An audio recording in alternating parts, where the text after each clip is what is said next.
வாய்ப்பை இழந்த சத்திரம், பரபரப்பால் வாய்ப்பை இழந்த சத்திரம்.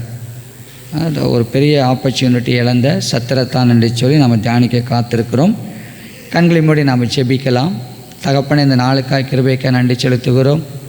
அருமையான தெய்வ பிள்ளைகளுக்காக நன்றி செலுத்தி நாங்கள் ஜெபிக்கிறோம். ஐயா, எனக்கு வந்திருக்க அன்பு மக்களுக்கு இந்த வார்த்தைகளை ஆசீர்வதித்து தாங்க. எங்களோடு இடைபெடுங்க ஆண்டவரே. இயேசுவின் மூலம் வேண்டிக் கொள்கிறோம் பிதாவே, ஆமென். வேதத்திலே ஒரு துக்ககரமான ஒரு வார்த்தை என்ன என்று சொன்னால், யோவான் 1:11. யோவான் 1:11. நீங்கள் நானும் இதை மகிழ்ச்சியாய் மாற்ற முடியும். யோவான் 1:11 சேர்ந்து வாசிக்கலாமா? யோவான் 1:11 சேர்ந்து வாசிப்போம். அவர் தமக்கு சொந்தமானதிலே வந்தார், அவருக்கு சொந்தமானவர்களோ அவரை ஏற்றுக்கொள்ளவில்லை. உங்கள் வீட்டுக்கு வர்றோம், ஆனால் நீங்கள் கதவை சாத்திடுறீங்க அப்படின்னு ஆண்டவர் சொல்கிறார். ஒரு ஊழியக்காரர் வெளி தேசத்தில் கோல்ஃப் விளையாட்டுக்கு போயிருந்தார். வெள்ளிக்கிழமையெல்லாம் அது விளையாடுவாங்க, நீங்கள் பார்த்துருப்பீங்க. கோல்ஃப் என்று சொல்லும்போது அது ரொம்ப ஸ்டைலாக ட்ரெஸ் உடுத்திருப்பாங்க, கிரிக்கெட் பிளேயர் மாதிரியே. கையில் ஒரு லாங் ஸ்டிக் இருக்கும், ஒரு பால். அந்த பால் பார்த்திங்கன்னா ஆர்டினரி பால் கிடையாது. அதில் மேலே பார்த்திங்கன்னா இந்த அம்மத்தெலும்பு மாதிரி பேச்சாக இருக்கும். சாதாரண பால் அடித்தா ஒரு 60 மீட்டர் போகுதுன்னா இது 3 மடங்கு தூரம் போகும். சரியா? அவ்வளோ அந்த பால். அதான் கோல்ஃப் விளையாட்டு. அது பெரிய இடங்களிலே அந்த கோல்ஃப் கேம் வைத்திருப்பார்கள். கிட்டத்தட்ட 5 ஏக்கர் 10 ஏக்கர் என்று சில இடங்களில் தான் அது நடக்கும். அதுவும் மிகவும் காஸ்ட்லியான கேம். மிகவும் விஐபிஸ், ப்ரெஸ்டீஜியஸ் பீப்புள் தான் விளையாடுவாங்க. அப்படி ஒரு முறை இந்த ஊழியர் அங்கே விளையாட சென்றிருந்த பொழுது அங்கே ஒரு நபர் நின்று கொண்டிருக்கிறார். அவரை பார்ப்பதற்கு ஒரு ஹோம்லெஸ் மேன், தெருக்களிலே வசிக்கிற ஒரு மனிதனை போல காணப்பட்டார். அவர் தெர்மல் சூட்டு போட்டிருந்தார். தெர்மல் சூட் என்று சொன்னால், நீங்கள் டெல்லி போன்ற இடங்களிலே குளிர் தாக்காமல் இருப்பதற்காக ஒரு தின்னான சொட்டர் மாதிரி உடம்போடு ஒட்டி போடுவாங்க. அது மேலே அதுக்கப்புறம் மற்ற ட்ரெஸ் போடுவாங்க, அதுக்கு மேலே மற்ற ட்ரெஸ் போடுவாங்க. 3 அடுக்காக ட்ரெஸ் போட்டு போவாங்க. அப்படி ஒரு தெர்மல் சூட் அவர் ஒன்றை போட்டிருக்கிறார். அதற்கு மேலே ஒரு டிஷர்ட் போட்டிருந்தார். தெர்மல் சூட் இங்கே வர கையில் தெரிஞ்சிச்சு. அதை கேப்னே சொல்ல மாட்டாங்க, மிகவும் ஒரு கலரே இல்லாத ஒரு கேப் போட்டிருந்தார். அவர் போட்டிருந்த பேண்ட்டுக்கும் அந்த டிஷர்ட்டுக்கும் சம்பந்தமே இல்லை. மிகவும் ஆர்டினரி பர்சனாக அவர் காணப்பட்டிருந்தார். அவர் போதகர் விளையாடுகிறதை பார்த்து கொண்டிருந்தார். அதனத்தை திடீரென்று சொல்லி உள்ள ஒரு விலையுயர்ந்த கார் வந்தது. அந்த காரில் இருந்த ஒருவர் அவர் பெயரை சொல்லி, உதாரணத்துக்கு அவர் ஜான் என்று வைத்துக்கொள்ள, John come and have a சீட்னு சொன்னார். கம் ஜான், வாங்க உட்காருங்க அப்படின்னு சொன்னார். அது சொல்லிவிட்டு டக்குன்னு இந்த போதகரை அவர் பார்த்து விட்டார். உடனே போதகரிடத்தில் அவர் இறங்கி இந்த நபரை அறிமுகப்படுத்தினார். அந்த பெயரை சொன்னவுடன் போதகருக்கு ஷாக் ஆனது. என்று சொன்னால், அந்த கோல்ஃப் விளையாட்டிலே ஹையஸ்ட் ஸ்கோர், மிகவும் அதிகமான மார்க் எடுத்தவர், அது மிகவும் அவர் பெரிய ரெக்கார்ட்லாம் வைத்திருக்கிறார். தலை சிறந்த ஒரு கோல்ஃப் விளையாட்டு வீரர் அவர். போதகரால் அந்த ஆச்சரியத்தை தாங்க முடியவில்லை. அதுக்கப்புறம் அவர் காரில் ஏறி அவரோடு சென்று விட்டார். பாருங்கள், இதை என்ன சொல்கிறார் அந்த போதகர், ஒரு கோல்ஃப் விளையாட்டில் இப்படித்தான் ஒரு நபர் இருக்க வேண்டும் என்று சொல்லி என்னிடத்தில் ஒரு பிக்சர், எனக்குள்ளதாக ஒரு படம் போட்டிருந்தேன். ஆனால் அங்கு இருந்தவரோ என்னை விட திறமைசாலி, நிறைய ஸ்கோர் எடுத்தவர். ஆனால் அவர் உடையை வைத்து நான் அவரை தவறாய் புரிந்து கொண்டேன் என்று சொல்லுகிறார். அதே போல் இந்த பூமியில் கூட ஒரு என்ஜினியர், ஒரு டாக்டர், இல்லாவிட்டால் ஒரு பிஸ்னஸ் மேன், இல்லாவிட்டால் ஒரு விளையாட்டு வீராங்கனை என்று சொன்னால் நமக்கென்று ஒரு மனதிலே ஒரு பிக்சர் வைத்திருக்கிறோம், அவர்கள் இப்படி இருக்க வேண்டும் என்று சொல்லி. அந்த பிக்சரோடு அவர்கள் ஒத்து வந்தால் அங்கீகரிக்கிறோம், இல்லை என்று சொன்னால் அவரை ஏற்றுக்கொள்வதில்லை. அதே தான் இந்த மேசியாவின் காரியங்களும் இயேசுவின் காரியத்திலும் நடந்தது. அவர் மேசியா என்று சொன்னால் ஒரு அரண்மனையிலே, ஒரு ராஜ வம்சத்திலே எல்லாரும் அறியும்படியாக இவர் பிறப்பார் என்று காத்திருந்தார்கள். ஆனால் இயேசு கிறிஸ்துவோ யாரும் அறியாத நேரத்திலே ஒரு மாட்டு தொழுவத்திலே, ஒரு ஏழை வீட்டிலே, ஒதுக்கப்பட்ட ஒரு இடத்துல அவர் பாலகனாய் பிறந்ததினாலே அவர் பிறப்பு தொடங்கி சிலுவை வரை இன்று வரை ஜனங்கள் அவரை ரிஜெக்ட் பண்ணுகிறார்கள், ஏற்றுக்கொள்ள மனதில்லாது இருக்கிறார்கள். இன்றைக்கு நியூஸ் பேப்பரிலும் மற்ற மீடியாவிலும் பார்க்கும் பொழுது இயேசுவை அநேக ஜனங்கள் வெறுக்கிறதை பார்க்க முடிகிறது. கர்த்தருடைய தேவ பிள்ளைகளே, இன்றைக்கு அநேகருக்கு கிறிஸ்மஸ் பண்டிகை வேண்டும், ஏன்னா லீவு கிடைக்குமே. ஆனால் கிறிஸ்து வேண்டாம். இன்றைக்கு அநேகருக்கு சமாதானம் வேண்டும், ஆனால் அந்த சமாதானத்தை கிரியேட் பண்ண உருவாக்கின இயேசு அவர்களுக்கு வேண்டாம். அநேகருக்கு நம்பிக்கை வேண்டும், ஆனால் நம்பிக்கையை தருகிற இயேசு அவர்கள் வேண்டாம் என்று சொல்கிறார்கள். அநேகருக்கு இன்றைக்கு ஆசீர்வாதம் வேண்டும், ஆனால் ஆசீர்வதிக்கிற இயேசு வேண்டாம். கர்த்தருடைய பிள்ளைகளே, சரித்திரத்தில் நடந்த சம்பவங்களை நீங்கள் நான் காணும் பொழுது யோசேப்பும் மரியாளும் நியமிக்கப்பட்டிருக்கிறார்கள். அந்த நேரத்தில் அவள் கர்ப்பவதியாக இருக்கிறாள். திடீரென்று சொல்லி அகஸ்தியராயனால் கட்டளை பிறக்கிறது, எல்லாரும் தங்கள் சொந்த ஊர்களுக்கு சென்று தங்களுடைய பிறப்பை பதிவு செய்ய வேண்டும் என்று சொல்லி 14 ஆண்டுக்கு ஒரு முறை இந்த கணக்கெடுப்பு நடைபெறும். எதற்கு கணக்கெடுப்பு? மக்களுக்கு வரி விதிப்பதற்காகவும் மிலிட்ரிக்கு ஆள் சேர்ப்பதற்காகவும் இந்த கணக்கெடுப்பு நடத்தப்படும். ஸோ இந்த யோசேப்பு மரியாளும் தங்களுடைய சொந்த ஊரான பெத்லகேம், நீங்கள் இப்படி ஞாபகத்தில் வச்சுக்கோங்க, மேலே கலிலேயா, நடுவில் சமாரியா, கீழே யூதேயா. இவங்க கலிலேயாவில் குடியிருக்கிறாங்க. யோசேப்பும் மரியாளும் நாசரேத்தில். அங்கேருந்து அப்படியே இறங்கி சமாரியாவை கடந்து எருசலேம் பக்கத்தில் இருக்கிற பெத்லகேமுக்கு அவர் வர வேண்டும். கிட்டத்தட்ட 70 to 80 மைல். அது மட்டுமல்ல, இப்போ நம்மளுக்கு நல்ல ரோடு வசதி, அப்போ மலையும் குன்றுகளுமாக இருக்கும்.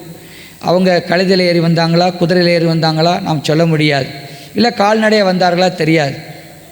கிட்டத்தட்ட 5 to 6 நாள் அவர்கள் பிரயாணப்பட்டால்தான் பெத்லகேமுக்கு வர முடியும். ஸோ நாசரேத்திலிருந்து அவர்கள் பிரயாணப்பட்டு பெத்லகேம் தாவீதின் ஊருக்கு வருகிறார்கள். தங்களை ரெஜிஸ்டர் பண்ணி கொள்ளும்படியாக, தங்களுடைய சென்சஸ் கணக்கை புதுப்பிக்கும்படியாக வருகிறார். இப்படி வரும்பொழுது பார்த்திங்கன்னா அவளுக்கு நிறை மாத கர்ப்பிணி, அவளுக்கு பிரசவ வேதனை ஏற்பட்டது. சரியா? இப்படி அவர்கள் பிரயாண களைப்பு, எங்கேயாவது தங்க இடம் கிடைக்குமா, ரெஸ்ட் எடுக்கலான்னு சொல்லிட்டு ஒவ்வொரு இடமாய் தேடுகிறார். பெத்லகேம் தாவீது நகரம் மிகவும் ஃபேமஸான சிட்டி. உங்களுக்கு அந்த சரித்திர காரியங்கள்லாம் தெரியும். தாவீதின் சமயத்திலே அந்த நகரம் தாவீது நகரம் என்று அழைக்கப்பட்டது. அதே போல் அந்த இடத்துல ரெபேக்காள் மரித்த ஒரு இடம். அடுத்து எப்ராத்தா எனப்பட்ட பெத்லகேம் என்று மீகா 5:2 நான் வாசித்தேன். மிகவும் ஃபேமஸான இடம். ஸோ அநேக ஜனக்கூட்டம் போய் இடம் தேடுகிறார்கள். ரெஸ்ட் எடுக்கிறதுக்கு இடம் கிடைக்கல. சரி, வழியே இல்லாமல் அவர்களுக்கும் பிரசவ காலம் அவளுக்கு வழி எடுத்து விட்டது.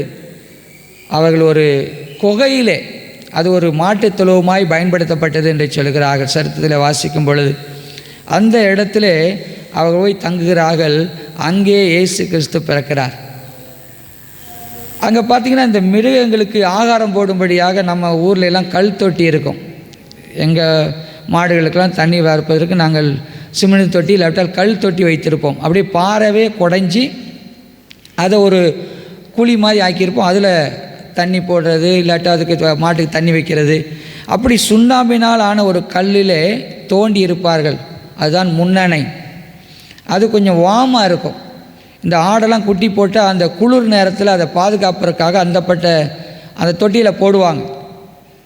அது மாட்டுக்கு சாப்பாடு போடுறதுக்கும் அந்த வைக்கோல் போடுறதுக்கும் அந்த இடத்தை பயன்படுத்தினாங்க. அதிலே இயேசு கிறிஸ்துவை மரியாள் கிடத்தினாள். அதனால தான் மேய்ப்பல் ஈஸியாக புரிஞ்சுக்கிட்டாங்க. அப்பா, உங்களுக்கு மிக மகிழ்ச்சி, மேசியா பிறந்துட்டார், அவள் கந்த துணியில் சுற்றி முன்னணையில் கிடத்தியிருப்பாள் என்று சொல்ல. முன்னணைனா அவங்களுக்கு நல்லா தெரியும். எனவே தானே அப்படிப்பட்ட அந்த குகையிலே யாரும் அறியாத இடத்துல ஒரு ஒதுக்கப்புறத்திலே ஆண்டவராக இயேசு கிறிஸ்து மேசியா அங்கே பிறக்கிறார். என்பதாக தேவதூதர்கள் மேய்ப்பலுக்கு அறிவிக்கிறாங்க. சாஸ்திரிகள் இதை கண்டுபிடிக்கிறாங்க. இது ஏரோதுக்கு இந்த செய்தி செல்கிறது. ஆனால் ஏரோதோ இயேசுவை கொலை செய்ய முயற்சிக்க. ஏன்னா ஒரே ராஜா தான் இருக்கணும், நான் மட்டும்தான் ராஜா என்று அவர் நினைக்கிறார். அதே போல் வேதப்பாரர்கள் தான் அதை கண்டுபிடிச்சாங்க. இயேசு கிறிஸ்து பெத்லகேமில் பிறப்பார் என்று சொல்லி. எருசலேமுக்கும் பெத்லகேமுக்கும் 5 மைல். ஆனால் அதை கன்ஃபார்ம் பண்ணுவதற்கு இந்த வேதத்தை கரைத்து குடித்த அந்த வல்லுநர்கள் வந்து இயேசுவை தரிசிக்கவில்லை. இது அந்த நாளில் நடந்த ஒரு சம்பவங்கள். கர்த்தருடைய பிள்ளைகளே, இந்த சத்திரம் என்று சொல்லும் பொழுது நீங்கள் நல்ல சமாரியன் கதை நாம் படிச்சிருக்கிறோம். அவன் அந்த நல்ல சமாரியன் அந்த வழிப்போக்கனுக்கு சத்திரத்தில் கொண்டு சேர்க்குறாரு. 2 பணம் கொடுத்தாருன்னு சொல்லி. சத்திரம் என்று சொல்லும் பொழுது அங்கே ஆகாரம் உண்டு, அவர்கள் பராமரிப்பு உண்டு, அவர்கள் பாதுகாப்பு உண்டு, எல்லாம் இன்றைக்கி இருக்கிற போர்டிங் அண்ட் லாட்ஜிங் மாதிரி வைத்துக்கொள்ளுங்களேன். ஸோ அப்படிப்பட்ட சத்திரத்தில் அவர்கள் போய் தேடுகிறார்கள் இடம் கிடைக்கும் என்று சொல்லி. ஆனால் அந்த சத்திரத்தில் இயேசு கிறிஸ்துவுக்கு அங்கே இடம் கிடைக்கவில்லை. இந்த சத்திரத்தினுடைய தலைவன் இவர்கள் நிறைமாத கற்பனையாக இருந்தும் கூட அவனுடைய மனதிலே அவர்களுக்கு இடம் தருவதற்கு இடமில்லாமல் போயிற்று. ஒருவேளை அவன் தன்னுடைய வியாபார பிஸி இல்லாவிட்டால் இந்த காலத்தில் சம்பாதிக்க நினைத்திருக்கலாம். வாசற்படி வரை வந்து கதவை தட்டின அந்த தேவாதி தேவன் மேசியா இயேசு கிறிஸ்துவை அவன் இழந்து போனான். இந்த சத்திரத்தாரை வைத்து ஒரு 3 காரியங்களை சொல்லி நான் கடந்து போக விரும்புகிறேன். முதலாவதாக, ஏன் அந்த சத்திரத்தான் அன்றைக்கு இயேசு கிறிஸ்துவை ஏற்றுக்கொள்ளாமல் போனான்? முதலாவது நான் சொல்ல விரும்புகிற காரியம் என்று சொன்னால், இந்த சத்திரத்தானுடைய அறியாமை, த ignorance of that innkeeper, ignorance about the Messiah, the Christ. இயேசுவை குறித்த அறியாமை அந்த இயேசுவை அவன் அங்கீகரிப்பதற்கு உதவி செய்ய முடியாமல் போய்விட்டது. வேதத்தில் பார்த்தீங்கன்னா 300க்கு மேற்பட்ட மேசியாவுடைய வாக்குத்தத்த வார்த்தைகள் உண்டு. எங்கே பிறப்பார், எப்படி பிறப்பார், மரிப்பார், இந்த பூமியின் முடிவு என்ன, மேசியாவுடைய வேலை என்ன, எல்லாம் 300க்கு மேற்பட்ட வாக்குத்தத்த வார்த்தைகள் வேதத்திலே சொல்லப்பட்டுள்ளது. இந்த வேதம் 1500 ஆண்டுகள், இன்றைக்கி நமக்கு 10 வருஷம் சரித்திரத்தினால புக்கு பிடிக்கலை, சரியா? 1500 ஆண்டுகளுடைய சரித்திரம் கலெக்ஷன் தான் இந்த வேதம். 3 டிஃப்ரெண்ட் கான்டினென்ட்டில் நடந்த காரியங்களில் எழுதப்பட்டிருக்கிறது. 40 தலைமுறை நடந்த சம்பவங்கள் வேதத்தில் எழுதப்பட்டிருக்கிறது. 40 எழுத்தாளர்கள் இந்த வேதத்தை எழுதியிருக்கிறார்கள். உலகத்தில் வேறு எந்த மதத்திலும் சொல்லப்படாத தீர்க்க தரிசனங்கள் இந்த வேதத்தில் சொல்லப்பட்டு இருக்கிறது. எந்த கடவுளை குறித்து இப்படி வருவார், பிறப்பார், எங்கேயும் நீங்கள் கண்டுபிடிக்கவே முடியாது. இந்த வேதம்தான் ஆண்டவராக இயேசு கிறிஸ்து மேசியா இந்த பூமியில் வந்து பிறப்பார், இந்த உலகத்தின் பாவத்தை அவர் தித்துவெளியாக்குவார், பாவத்திற்காய் தன்னுடைய புனித இரத்தத்தை சிந்தி இந்த உலகத்துக்கு மீட்பை உண்டாக்குறார் என்று சொல்லி நம் வேதம் தீர்க்க தரிசனம் உரைத்திருக்கிறது. அது நிறைவேறினது. இப்படி ஃபேமஸான இந்த காரியத்தை பெத்லகேமிலே சத்திரம் வைத்திருக்கிற இந்த மனிதன், இன்றைக்கி பாண்டிச்சேரினா எல்லாருக்கும் ஓரளவு ஏதோ இதனுடைய மகிமை நமக்கு தெரியும் இல்லை? இந்த மனிதனுக்கு அந்த காரியம் தெரியாதிருந்தது வருந்தப்படத்தக்கது. இப்படிப்பட்ட இந்த மேசியாவை அவன் அறியவில்லை. His ignorance. இன்றைக்கும் சில பேர் கிறிஸ்தவ பெயர் இருக்கும், கிறிஸ்தவ ஆலயத்துக்கு வருவாங்க, எல்லாத்துலேயும் பங்கெடுப்பாங்க. ஆனால் ஆண்டவராக இயேசு கிறிஸ்துவை குறித்து இன்னும் அறியாதிருக்கிற வாய்ப்பு இருக்கிறது. கணவன் மனைவி நாம் ஒன்றாய் ஜீவிக்கிறோம், ஆனால் ஒன்றாய் ஜீவிக்கத்தான் நாம் அறிந்து கொள்கிறோம். யாராச்சும் நான் என் மனைவியை நல்லா அறிஞ்சிட்டேன், என் கணவன் நல்லா அறிஞ்சு சொல்ல முடியாது. நாம் அறிந்து கொண்டே இருக்கிறோம். அதே போல் இன்றைக்கு நாமும் கூட கிறிஸ்தவத்திலே பிறந்து வளர்ந்தால் கூட ஒருவேளை ஆண்டவர் அறியாத பிள்ளைகள் வந்திருக்கலாம். ஆனால் இந்த இயேசு கிறிஸ்துவை குறித்து அறிந்து கொள்ளுங்கள். அவரை அறியாமல் இருப்பது நாம் நரகத்துக்கு பாவத்திலே மரிப்பதற்கு ஏதுவாகும் என்று சொல்லிக்கொள்ள இந்த காலை வேளை விரும்புகிறேன். கர்த்தருடைய பிள்ளைகளே, இன்னும் இந்த இயேசு கிறிஸ்துவை நம்முடைய வாழ்க்கையிலே இடம் தராதிருப்பது நாம் அந்த சத்திரக்காரனை போல இருக்கிறோம். இன்றைக்கும் இயேசு கிறிஸ்து உலக மனிதருடைய கதவுகளை தட்டி கொண்டு தான் இருக்கிறார். பாவத்தின் சம்பளம் மரணம் என்று சொல்லியும், ஆண்டவராக இயேசு கிறிஸ்துவின் ரத்தம் சகல பாவங்கள் நீக்கி நம்மை சுத்திகரிக்கும் என்று சொல்லியும், எங்கு பாருங்கள் இந்த இயேசுவின் அன்பை நாம் காண முடியும். ஒருவேளை போதிக்கிறவர்களோ இல்லாவிட்டால் ஊழியங்களோ இப்பொழுது தடைகள் பண்ணப்பட்டிருந்தாலும், இயேசு என்று சொன்னால் அவர் உலக இரட்சகர், அன்பின் கடவுள், நல்ல மேய்ப்பர், நம்மை பரலோகம் கூட்டி சேர்க்கிறார் என்று சொல்லி அநேகருக்கு தெரியும். அப்படி ஒருவேளை அறியாமல் இருக்கிறவர்களுக்கு அறிந்திருக்கிற நாம் அறிவிக்க கடமைப்பட்டிருக்கிறோம். எனவே பிறருடைய அறியாமை இயேசுவை ஏற்றுக்கொள்ளாதிருப்பதற்கு ஏது உண்டாகும். எனவே இன்றைக்கு நீங்கள் நானும் அந்த மேசியாவை, உலக இரட்சகரை அறிந்து கொள்ள வேண்டும். இரண்டாவது காரியம், இந்த சத்திரத்தானுடைய காரியத்தை நான் பார்க்கிற காரியம் என்று சொன்னால், அவனுடைய ஓய்வில்லாத மும்முரமான எப்போதும் பிஸியாக இருந்த அந்த காரியம். Innkeeper was too busy with his business. அந்த சத்திரத்தான் இதுதான் நேரம் என்று சொல்லி சம்பாதிப்பதற்காக ஒருவேளை அவன் பிஸியாக இருந்திருக்கலாம். கர்த்தருடைய பிள்ளைகளே, இன்றைக்கும் கூட நாம் அநேகர் இயேசு இழக்கிறார்கள். ஏன் சொன்னால், அவர்கள் கெட்டவர்கள் என்பதற்காக அல்ல, அவர்கள் மிகவும் ஓய்வில்லாமல் குடும்பமாக அவர்கள் பிஸியாக இருப்பதினாலே அவர்கள் இயேசுவை இழக்கிறார்கள். இன்றைக்கு நாம் அநேக முக்கியமில்லாத காரியங்களை முக்கியப்படுத்தி இயேசுவை இழக்கிறோம். மத்தேயு 8:20 சொல்கிறது. மத்தேயு 8:20, நரிகளுக்கு குழிகளும் ஆகாயத்து பறவைகளுக்கு கூடுகளும் உண்டு, மனுஷகுமாரனுக்கோ தலை சாய்க்க இடமில்லை என்றார்.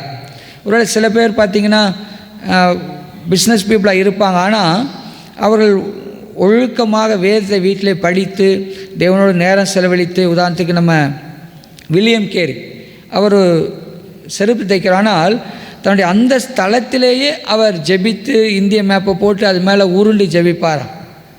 சில பேர் இருக்கிறார்கள், ஆண்டவரோடு அந்த ஐக்கியத்தை அவர் விட்டு போவதே இல்லை. இந்த சத்திரத்தான் தன் மிகவும் சுறுசுறுப்பாய் பிஸியாய் தன்னுடைய வேலையில் இருந்ததினாலே வாசல் வரை வந்த அந்த மேசியாவை அவன் அறியாதே போனான். We are busy with our own work and business. கர்த்தருடைய பிள்ளைகளே, இன்றைக்கு ஒருவேளை ஒருத்தர் 1 கோடி ரூபாய் காரு, ஆனால் இப்போ சூழ்நிலை 5000 ரூபாய்க்கு அவர் நம்ம கொடுக்குறோம் வைத்துக்கொள்வோம். நான்லாம் நிச்சயம் வாங்கிடுவேன், சரியா? அவர் மெயின்டெனன்ஸ் எவ்வளோ காஸ்ட்லியாக இருந்தால் நான் வாங்கிடுவேன் வச்சுக்கோமே. ஆனால் இன்றைக்கி அதை விட மிகவும் விலையுயர்ந்த இயேசு கிறிஸ்துவை ஏற்றுக்கொள்ளுங்கள், அவர் உங்கள் நித்திய வாழ்வை தருகிறார் என்று சொன்னால், அந்த இயேசுவை வாங்குவதற்கு ஏற்றுக்கொள்வதற்கு ஜனங்கள் ஆயத்தமாக இல்லை. ஏன்னா they are so busy with their own business and work. அவங்க தங்களுடைய சொந்த வேலையில் ஓடிக்கிட்டே இருக்கிறாங்க. தன் மனைவியோட, பிள்ளையோட, பேரப்பிள்ளைகளோட பேசுவதற்கு கொஞ்சுவதற்கு நேரம் இல்லை. கர்த்தருடைய பிள்ளைகளே, நம்முடைய பிஸியாக இருக்கிற அந்த நாள், அதனால் நம்ம இயேசு கிறிஸ்துவை இழந்து போகக்கூடாது. அவரோடு நேரம் செலவழிக்கணும். அவரை ஏற்றுக்கொள்வது என்பது அவரோட தினமும் பேசணும், அவரோட நேரம் செலவழிக்கணும், அவருடைய கட்டளை கீழ்ப்படியணும், அவர் எழுதி கொடுத்த வேதத்தை படிக்கணும், தியானிக்கணும். இதுதான் இயேசு கிறிஸ்துவை நாம் ஏற்றுக்கொண்டு அவரோடு நேரம் செலவழிக்கிறதுக்கு ஆன காரியமாக இருக்கிற கர்த்தருடைய பிள்ளைகளே.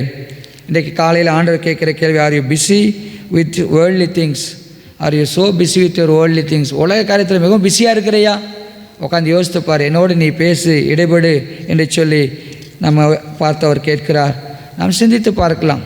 எவ்வளோ பிஸியாக இருந்தாலும் ஆண்டவராக இயேசு கிறிஸ்துவுக்கென்று நேரம் கொடுங்கள். அவரை தெய்வமாக ஏற்றுக்கொண்டிருக்கிறீர்கள், வேதத்தை வாசிங்க, தியானிங்க. அந்த இயேசு தெய்வம் இந்த உலக வாழ்க்கை மட்டுமல்ல, நித்திய வாழ்விற்கான கடவுள், எல்லாவற்றையும் படைத்த தெய்வம். மூன்றாவதாக நீங்கள் பார்த்தீங்கன்னா, இந்த சத்திரத்தான் ஏன் ஆண்டவராக இயேசு கிறிஸ்துவை இழந்து போனான் என்று சொன்னால், அதை ஒரு பெரிய இழப்பாய் நான் பார்க்கிறேன். Innkeeper lost the greatest opportunity. அவனுக்கு கிடைத்த ஒரு அந்த சந்தர்ப்பத்தை வலுவ விட்டு விட்டான். வாசல் வரை அந்த இயேசு வந்திருந்தார், அந்த சந்தர்ப்பத்தை அவன் வலுவ விட்டு விட்டான். கர்த்தருடைய பிள்ளைகளே, ஒருவேளை அவன் ஏசப்பாவுக்கு இடம் கொடுத்திருந்தா அவர் பெரிய போர்டு போட்டிருக்கலாம் வெளியில், மேசியா பிறந்த இடம் அப்படின்னு. ஒருவேளை அவன் சரித்திரத்தில் அவன் பெயர் வந்திருக்கும், இல்லை சரித்திரத்தில் அவனுடைய சத்திரம் இடம் பெற்றிருக்கும். அப்படிப்பட்ட ஒரு பெரிய வாய்ப்பை அவன் இழந்து விட்டான். அது மட்டுமில்லை, கடவுளுடைய திட்டத்துக்கு உதவி செய்த சத்திரத்தான் என்று அவனுடைய பெயர் வந்திருக்கலாம். எல்லா வாய்ப்பையும் அவன் இழந்து போனான் என்று நான் சொல்ல விரும்புகிறேன். கர்த்தருடைய பிள்ளைகளே, இன்றைக்கும் கூட நீங்கள் நானும் கூட இயேசுவை இழக்கும் பொழுது நாம் பெரிய வாய்ப்பை இழக்கிறோம். பட் இதை தெரிந்து கொள்வோம், but human rejection can never cancel divine purpose. மனிதர்களுடைய அந்த வெறுக்கிற தன்மை ஒருபொழுதும் கடவுளுடைய பிரதான திட்டத்தை தடுக்கவே முடியாது. எனவே நான் இயேசுவை வேணான்னு சொல்லிட்டனால நான் ஏதோ பெரிய காரியம் செய்து விட்டதாக நான் யோசிக்க வேண்டாம். நாம் எவ்வளவு ரிஜெக்ட் பண்ணாலும் அவருடைய அந்த திட்டங்கள் நிறைவேறியே தீரும். கர்த்தருடைய பிள்ளைகளே, இயேசு கதவை தட்டும் போதெல்லாம் எத்தனை முறை நாம் நாட் நவ் லார்ட் அப்படி சொல்லியிருக்கிறோம். ஆனால் இப்போ இல்லை. ஏன்னா நிறைய பேர் தங்களுடைய வாழ்க்கையை பார்க்குறாங்க, எனக்கு இந்த காரியத்தை விட்டு விடுதலை இல்லை, ஆனால் இப்போ வேண்டாம் ஆண்டவரை, நான் ஏற்றுக்கொள்ள அப்புறம் ஏற்றுக்கொள்கிறேன் என்று சொல்லி நிறைய நேரங்களிலே அநேக தெய்வ பிள்ளைகள் இயேசு கதவை தட்டும் பொழுது நாட் நவ் லார்ட், இப்போ இல்லை ஆண்டவர் என்று சொல்லுகிறார். ஒரு நடந்த சம்பவத்தை ஒரு இடத்துல வாசித்தேன். இதே போல் ஒரு சர்ச்சில் ஒரு நாடகம், அந்த நேட்டிவிட்டி சீன் உங்களுக்கு தெரியும். அந்த மரியாள் யோசேப்பு அங்கே இருப்பாங்க, ஒரு குழந்தையை கையில் வைத்திருப்பாங்க. அப்போ மேய்ப்பர்கள் வந்து பக்கத்தில் இருப்பாங்க, சாஸ்திரிகள் வந்து காணிக்கையை படைப்பார்கள், தேவதூதர்கள் அங்கே சத்திரத்தான் இதெல்லாம் நிற்கிற ஒரு நேட்டிவிட்டி சீன் செய்வாங்கள்ல. அப்படி ஒரு ஆலயத்தில் அப்படி ஒரு நாடகம். அதில் ஒரு தம்பி பேர் ஏலி, அவனுக்கு 13 வயது. ஆனால் அவனுக்கு வயதுக்கு மிந்தின வளர்ச்சி. அதனால் ஆள் பார்க்க வாடச்சட்டமாக காலேஜ் படிக்கிற தம்பி மாதிரி தெரிவான். அப்போ அந்த நேட்டிவிட்டி சீனில் அவனுக்கு வந்து ஒரு மேய்ப்பனாய் நடிப்பதற்கு ஆசை. ஆனால் அவருடைய ஞாயிறு பள்ளி அந்த ஆசிரியர், இல்லைப்பா நீ சத்திரத்தானா நடி அப்படின்னு சொன்னாங்க. இவன் முதல்ல ரிஜெக்ட் பண்ணான். அதுக்கப்புறம் அவங்க அம்மா சொன்னாங்க, தம்பி நீ மேய்ப்பனாக இருந்தால் நிறைய பேச முடியாது, ஆனால் சத்திரத்தான் இருந்தால் நீ பேசலாம் அப்படின்னு சொன்னோடனே சரி நீ ஏற்றுக்கிட்டான்.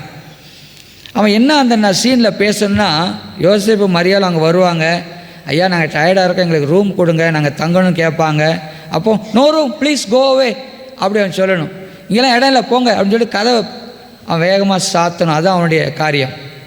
அந்த நாளும் வந்தது. பார்த்திங்கன்னா அந்த சீன் அங்கே நடந்து கொண்டு இருக்கிறது. இப்போது யோசேப்பு மரியாளும் வராங்க, அந்த ஏலி அங்கே நிற்கிறான், கதவை யாரை தட்டுறாங்க, உடனே இவன் கதவை தந்து வெளியே வரான். அவங்க கோலத்தை பார்த்தோன்னே இவன் என்ன பேசுங்க மறந்துட்டான். அப்படியே ஒரு நிமிஷம் அப்படியே பார்த்துக்கிட்டே இருக்கிறான். கீழேருந்து சண்டே கிளாஸ் டீச்சர் சொல்ல, தம்பி பேசு பேசு பேசுகிற சொல்கிறாங்க, வாங்கய்யா முன்னாடி வாங்க, வாங்க உட்காருங்கய்யா முன்னாடி வாங்க, பேசு பேசுன்னு சொல்கிறாங்க. அப்போ பார்த்தீங்கன்னா ஏலி கொஞ்ச நேரம் அப்படியே தன்னை மறந்து இருந்துட்டு அப்புறம் திடீர்னு சொல்கிறான். அவங்க பேசுகிறத கேட்டு நோ ரூம் கோ அவேன்னு சொல்லிட்டு டக்குன்னு கதவை சாத்திட்டு அவன் உள்ளே போயிட்டான். யோசேப்பு மரியாள் மெதுவாக அப்படியே நடந்து போகிறாங்க. திடீர்னு மறுபடியும் அந்த கதவு திறக்குது. ஏலி வெளியே ஓடி வந்தான். வெளியே வந்து stop please take my room அப்படின்னு சொன்னான். அவன் என் ரூமை நீங்கள் எடுத்துக்கோங்க அப்படி சொன்னான். அவன் உண்மையிலே அந்த நாடகத்தோடு ஒன்றித்து விட்டான். அந்த யோசேப்பு மரியாளும் அவ்வளவு அந்த நிறைமாத கற்பனை, அவளுடைய அந்த கோலம், அதை பார்த்து நாடகத்தை அவன் மறந்து உண்மையான அவனுடைய இதயத்தில் ஒரு பாசம் உண்டாகி யோசேப்பு மரியாதை பார்த்து நீங்கள் என் ரூம்பை எடுத்துங்க அவன் சொன்னான். நண்பு தேவ பிள்ளைகளே, இன்றைக்கு யோசித்து பார்க்கலாம். ஒருவேளை அன்றைக்கு அந்த சத்திரத்தான் அந்த நிறைமாத கற்பனையாக இருந்த யோசேப்பு மரியாதை கண்டு கூட அவளுக்கு ஒரு இடத்தை தந்து அவர்களுக்கு உதவி செய்யவில்லை. ஆனால் அந்த ஏலி என்ன செய்கிறான், அந்த இயேசுக்கு அந்த யோசேப்பு மரியாதை தன்னுடைய அறைக்கு கூப்பிட்டது போல இன்றைக்கு நீங்கள் நான் யோசிக்கலாம். ஆண்டவரே இயேசுவே, என்னுடைய இதயத்தில் வந்து பிறந்தரலும், என் குடும்பத்தில் நீங்கள் வாங்க, நாங்கள் உங்களை ஏற்றுக்கொள்கிறோம், எங்கள் வீட்டின் தலைவராக இருங்க, எங்கள் வீட்டை ஆசிர்வதிங்க, எங்களுக்கென்று சில வரப்போ 2026 ஆண்டில் என்னென்ன ஆசீர்வாதம் ஆயத்தம் பண்ணி இருக்கிறீர்களோ அதையெல்லாம் நாங்கள் பெற்றுக்கொள்ள வாஞ்சியாக இருக்கோம் என்று சொல்லி நீங்கள் நான் இன்றைக்கு ஏசப்பாவை கூப்பிடலாம். கர்த்தருடைய பிள்ளைகளே, வாழ்க்கை என்பது ஒரு ஐஸ்கிரீம் மாதிரி. அது சாப்பிட்டாலும் கரையும், சாப்பிடாவிட்டாலும் கரையும். நீங்கள் நான் எப்படி வாழ்க்கையை பயன்படுத்த போகிறோம் கர்த்தருடைய பிள்ளைகளே? இந்த சத்திரத்தான் தான் பார்த்திங்கன்னா இன்றைக்கி modern Christianity. The innkeeper represents modern Christianity. இந்த சத்திரத்தான் இன்றைக்கு இருக்கிற மாடர்ன் திருச்சபையை குறிக்கிறதாக இருக்கிறது. Will you make room for Christ in your life? இயேசு கிறிஸ்துக்காக இன்றைக்கி நீங்கள் இடம் உண்டாக்குவீங்களா? இயேசு கிறிஸ்துவை கொண்டாட மட்டுமல்ல, அந்த இயேசு கிறிஸ்துவை நாம் ஏற்றுக்கொள்ள அழைக்கிறார். Let us not just celebrate Christ, let us receive him.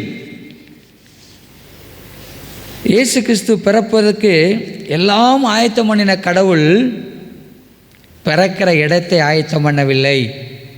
ஏன்னு சொன்னால், அவர் உங்கள் வீட்லேயும் என் வீட்லேயும் உங்கள் உள்ளத்துலேயும் என் உள்ளத்துலேயும் பிறக்க விரும்புகிறார். கர்த்தருடைய பிள்ளைகளே, இன்றைக்கு இயேசு கிறிஸ்து நாம் ஒருவேளை எதிர்பார்க்கிற வடிவத்தில் வரமாட்டார்.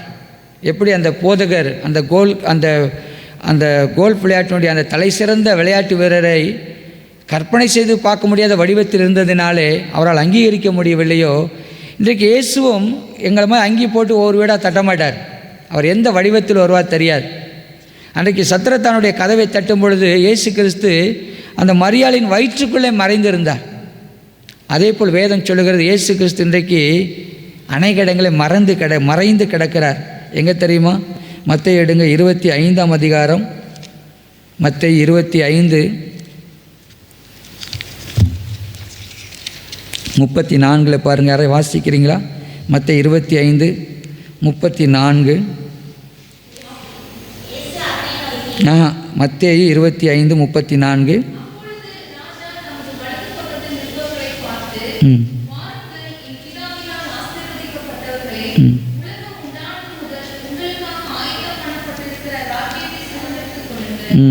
சேர்ந்து வாசிக்கலாமா? அங்கே 40 வரை வாசிக்கலாம். சரியா? 30 நன்றிம்மா. 36 40 வரை அப்படியே வாசிப்போம். எல்லாரும் எடுத்துக்கொள்வோம். சரியா? 35வது வசனம்.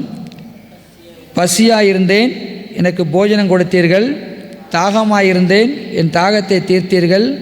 அந்நியனாயிருந்தேன், என்னை சேர்த்து கொண்டீர்கள். வஸ்திரமில்லாதிருந்தேன், எனக்கு வஸ்திரம் கொடுத்தீர்கள். வியாதியாயிருந்தேன், என்னை விசாரிக்க வந்தீர்கள். காவலில் இருந்தேன், என்னை பார்க்க வந்தீர்கள் என்பார். அப்பொழுது நீதிமான்கள் அவருக்கு பிரதியுத்தரமாக, ஆண்டவரே, நாங்கள் எப்பொழுது உம்மை பசியுள்ளவராக கண்டு உமக்கு போஜனம் கொடுத்தோம்? எப்பொழுது உம்மை தாகமுள்ளவராக கண்டு உம்முடைய தாகத்தை தீர்த்தோம்? எப்பொழுது உம்மை அந்நீராக கண்டு உம்மை சேர்த்து கொண்டோம்? எப்பொழுது உம்மை வஸ்திரமில்லாதவராய் கண்டு உமக்கு வஸ்திரம் கொடுத்தோம்? எப்பொழுது உம்மை வியாதி உள்ளவராகவும் காவலில் இருக்கிறாவும் கண்டு உம்மிடத்து வந்தோம் என்பார்கள். அதற்கு ராஜா பிரதியுத்தரமாக, மிகவும் சிறியவராகி என் சகோதரரான இவர்களில் ஒருவனுக்கு நீங்கள் எதை செய்தீர்களோ அதை எனக்கே செய்தீர்கள் என்று மெய்யாக உங்களுக்கு சொல்கிறேன் என்பார். இன்றைக்கு இயேசு கிறிஸ்து இப்படிப்பட்ட மக்களுக்குள்ளே தான் மறைந்திருக்கிறார். நம்மை விட தேவையில் உள்ளவர்கள், வியாதியில் உள்ளவர்கள், உடை இல்லாதவர்கள், ஒருவரை ஆகலத்து கூட கஷ்டப்படுகிற மக்கள், இவர்களிலே ஆண்டவராக இயேசு கிறிஸ்து மறைந்திருக்கிறார். கர்த்தருடைய பிள்ளைகளே, இயேசுவை அங்கீகரித்த ஏற்றுக்கொண்ட பிள்ளைகள் தான் இந்த இந்திய தேசத்திலே வந்து இப்படிப்பட்ட காரியங்களுக்காக ஆஸ்பத்திரிகளையும் அநாதை இல்லங்களையும் பள்ளிக்கூடங்களையும் ஆசிரமங்களையும் கட்டி இப்படிப்பட்டவர்களுக்கு உதவி செய்தார்கள். அந்த ஊழியங்கள் இன்று வரை நடந்து கொண்டிருக்கிறது. நீங்கள் நானும் அந்த சிந்தையை பெற்றுக்கொள்வோம். இயேசு எனக்குள்ளே வரும் பொழுது இந்த பூமியில் இருக்க அனைவரும் நம்முடைய நண்பர்களாய் மாறுகிறார்கள். தேவையில் உள்ளோர் நம்முடைய நண்பர்களாக இருக்கிறார்கள். நாம் உதவி செய்ய அழைக்கப்படுகிறோம். கர்த்தருடைய பிள்ளைகளே, அன்றைக்கு அந்த சத்திரத்தான் இயேசுவை அவன் ஒருவேளை இப்படிப்பட்ட கோலத்தை எதிர்பார்த்திருக்க மாட்டான். எனவே அவனால் ஏற்றுக்கொள்ள முடியவில்லை. கர்த்தருடைய பிள்ளைகளே, இன்றைக்கு இயேசு கிறிஸ்துவுக்கு நம்முடைய உள்ளத்தில் இடம் தருவோம். இந்த கிறிஸ்மஸ் ஒரு அர்த்தமுள்ள கிறிஸ்மஸாய் ஆகட்டும். இப்படி ஒரு நடந்த சம்பவத்தை நான் வாசித்தேன். ஒரு தகப்பனார் வெளி தேசத்திலே தன் பிள்ளைகளுக்காக தன் குடும்பத்துக்காக கஷ்டப்பட்டு வேலை செய்து கொண்டிருந்தார். 4 ஆண்டுகள் ஆயிற்று அவருடைய வீட்டிற்கு வந்து. திடீரென்று சொல்லி 4 ஆண்டு கழித்து அவருக்கு விடுமுறை கிடைத்து வீட்டுக்கு வர அவர் ஆயத்தமானார். விடிந்தால் கிறிஸ்மஸ். அன்றைக்கு தான் வருகிற தன் பிள்ளைகளுக்கு அவர் அறிவிக்கவில்லை. தன் மனைவிக்கு மட்டும் சொல்லியிருந்தார். பிள்ளைகளுக்கு என்று சொல்லி பார்த்திங்கன்னா அந்த பழக்கம் என்னென்னா, கிறிஸ்மஸ் அன்னைக்கு காலை எழும்பினோன்னே பிள்ளைகள் அந்த கிறிஸ்மஸ் ட்ரீ கீழே போவாங்க. அவர்களுக்கான பரிசுகள் அங்கே இருக்கும். அதை எடுத்து கொள்வார்கள். அன்பென்பதாக ஒரு ஆலயத்துக்கு போவார்கள். அது அவங்களுடைய வழக்கமாக இருக்கிறது.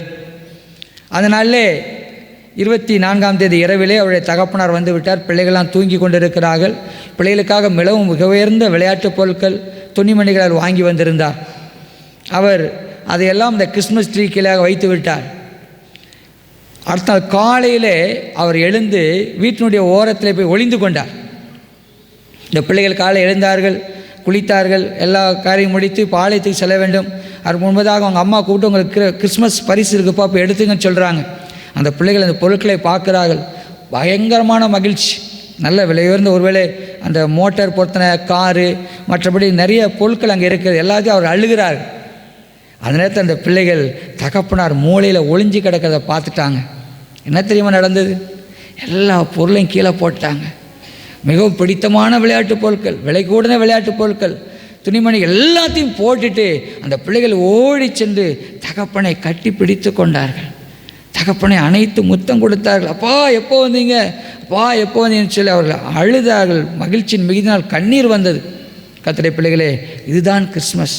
இன்றைக்கி நிறைய பேர் பார்த்திங்கன்னா தங்கத்தையும் வெள்ளியும் இவைகளை தேடுவதிலே நாம் நேரத்தை செலவழித்து இவைகளெல்லாம் கொடுத்த கடவுளை வேண்டாம் என்று சொல்லுவது நாம் பண்டிகையை இழந்ததற்கு ஈடாகிறது.